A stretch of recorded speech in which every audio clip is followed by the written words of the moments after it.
नमस्कार मित्रों, super hero film Hanuman का अंजनाद्री नामक एक गीत अब रिलीज कर दिया गया है। वैसे तो कोई भी फिल्म हो, उसके जो गीत होते हैं फिल्म की रिलीज से पहले ही सार्वजनिक कर दिए जाते हैं, लेकिन अंजनाद्री गीत में कुछ ऐसा था कि इसे पहले रिलीज नहीं किया जा सकता था।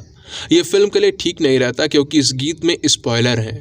फिल्म के सुपर हीरो को जो शक्तियाँ प्राप्त हुई हैं उनका स्रोत बताया गया है इसमें।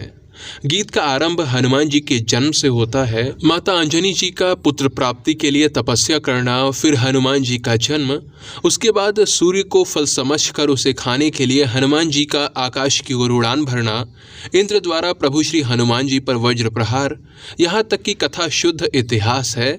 इसके आगे इन्होंने फिल्म की कहानी के अनुसार काल्पनिक कथा रची है।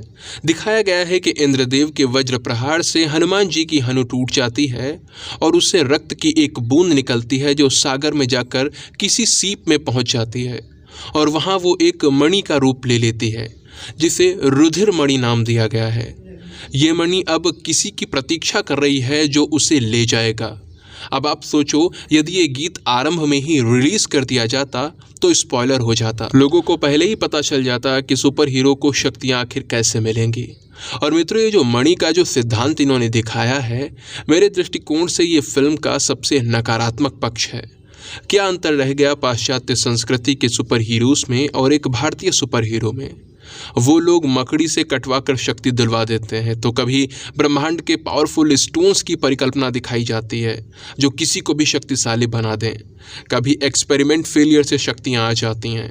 कहने का अर्थ है कि उनके लिए व्यक्ति की योग्यता महत्व नहीं रखती। कोई भी सुपर हीरो बन सकता है, कोई भी शक्तिशाली बन सकता है। यहाँ हनुमंतु के साथ भी वही किया गया है। वो चोरी करता है, एक लड़की को प्रभावित कर उसे शादी करना ही उसका लक्ष्य है। वो झूठ भी बोलता है, लेकिन फिर भी मणि उसे ही मिलती है और वो शक्तिशाली बन जाता है। और मणि मिलने के बाद भी उसमें कोई बदलाव नहीं आता, बल्कि उसके आचरण वही रहते हैं। यह सच में पीड़ादायक था। मणि मिलने के बाद में उसमें बदलाव दिखा देते तो भी ठीक रहता। फिल्म रिलीज होने से पहले मुझे यही लगा था कि ये भारतीय संस्कृति के जो शक्ति स्रोत हैं उन्हीं को प्रदर्शित करेंगे, जैसे कि योग है, कठोर तपस्या है, सदाचार है, ब्रह्मचर्य है, कुंडलिनी शक्ति है। ऐसा ही कुछ दिखाएंगे शक्ति का स्रोत, या फिर हनुमान जी की अनन्य भक्ति दिखाएंगे। जब कोई हनुमान जी की अनन्य भक्ति करता है, उनकी तपस्या करता है, तब उसे शक्तियां प्राप्त होती हैं। लेकिन ऐसा कुछ भी नहीं दिखाया गया। मैं मानता हूं कि मेकर्स की भावना शुद्ध है। वो अच्छी भावना से ही फिल्म निर्मित कर रहे थे, पर उनसे कहीं ना कहीं चूक हो गई है। उन्होंने गंभीरता के साथ विचार नहीं किया। पर कोई नहीं, उनके पास एक अवसर है अपनी इस भूल में सुधार करने का।